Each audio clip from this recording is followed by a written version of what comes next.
was getting old and paunchy, and his hair was falling fast, and he sat around the Legion, telling stories of the past, of the war that he had fought in, and the deeds that he had done, and his exploits with his buddies. Oh, they were heroes, every one. And though sometimes, to his neighbors, his tales became a joke, all his Legion buddies listened, for they knew whereof he spoke.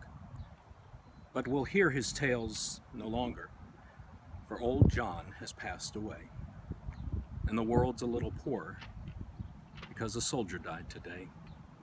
He'll not be mourned by many, mostly his children and his wife, for he lived an ordinary and quite uneventful life. He held a job and raised a family, quietly going his own way. The world won't note his passing, though a soldier died today. When politicians leave this earth, their bodies lie in state, and thousands note their passing and proclaim that they were great. Newspapers tell their life stories from the time that they were young, but the passing of a simple soldier usually goes unnoticed and unsung.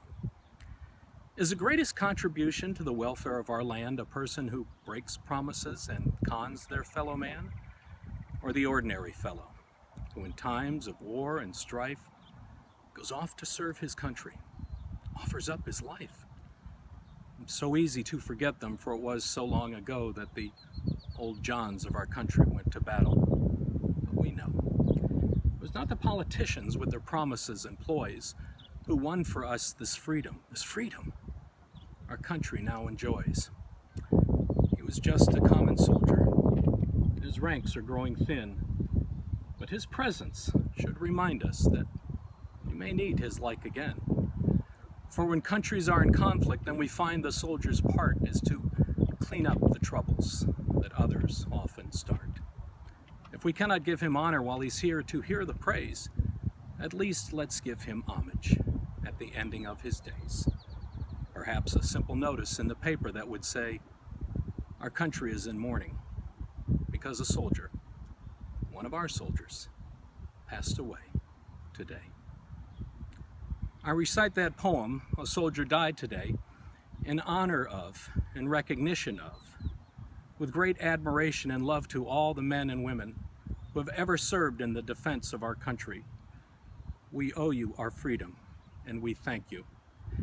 I've got many relatives who served in the military, including a father-in-law, uncles, brother-in-laws, nephews, many that I'm very proud of. I'm probably proudest of this fella. This is my dad, Hugh Irwin, Captain Hugh Irwin. This is his plane, the Corsair that he flew in the conflict with Japan. And then later he was recalled in the Korean conflict. That's his plane. This is another picture of his plane. This is what you might call a rough landing. This is a photo taken when his plane landed and a 500-pound bomb that wouldn't release on his mission suddenly did release on landing. This was in 1945. He was all of about 21 or 22 years old when this happened. And he walked away from this, believe it or not. He walked away from this. Well, he had to. Some people thought he died in this accident, but this happened in 45. I was born in 56, so he had to still be around. So he was born in 1922. And if Dad were here today, he would be almost 93 and a half. 93 years old. I'll let him tell you himself. My dad, Hugh Irwin, that I'm so proud of. And you know I've always been proud of you, Dad, and proud of your service. And I guess the question I would ask is, what was your motivation for serving the United States in the military? Well, I guess as a kid, I always aspired to, I can recall, I thought I would like to go to West Point. I was an outdoorsman and thought that'd be a nice way to get an education, but apparently I didn't have the connections or the qualifications. So when I finished high school, the Army had a program called Civilian military training corps where you could go in the summertime and troop and stomp with the Army. And if you went 4 years, why, you could get a commission.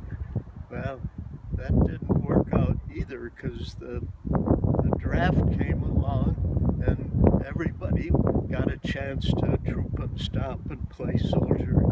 So I went off to college for 2 years until Pearl Harbor Day, and then it became pretty evident everybody was going to have a piece of this action. And having had a little bit of a military background with a great-grandfather who was killed in action the first day of Gettysburg, the Battle of Gettysburg, and is buried there. And my father was one of the first aerial photographers. I knew I was going to go somewhere, so I enlisted in the Navy V5 program and was to graduate from Pensacola as a second lieutenant in the Marine Corps. So I often tell the kids, oh, I was in the Navy and then the Marine Corps and a little bit of the Army too. So I had a touch of all three services. And so I flew my missions. I graduated from Pensacola, went to the South Pacific, and flew 105 combat missions, red letter entries in my logbook, in the Upper Solomons and the Philippines, and then Korea, and probably would have had to go to Japan if my fanny hadn't been saved by the dropping of the atomic bomb. So that's pretty much it, except I got out at the end of World War II, went back and finished college, and then, as you mentioned, was recalled to active duty for Korea in 1952. So got married, had a family, had 5 children. There are 5 children, 21 grandchildren, 12 great-grandchildren with 2 on the way that are very thankful that you survived. And Dad, I count it a blessing that you are here today, and I thank God that I can thank you in person. And I love you so much, and I'm so proud of you for being my dad and your service. And not just my dad, but my mom and all the moms and families out there who wait behind to see their loved ones return, and tragically many don't. We owe you, and we thank you for your service, your dedication to America.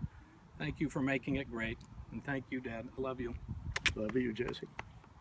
Thank you.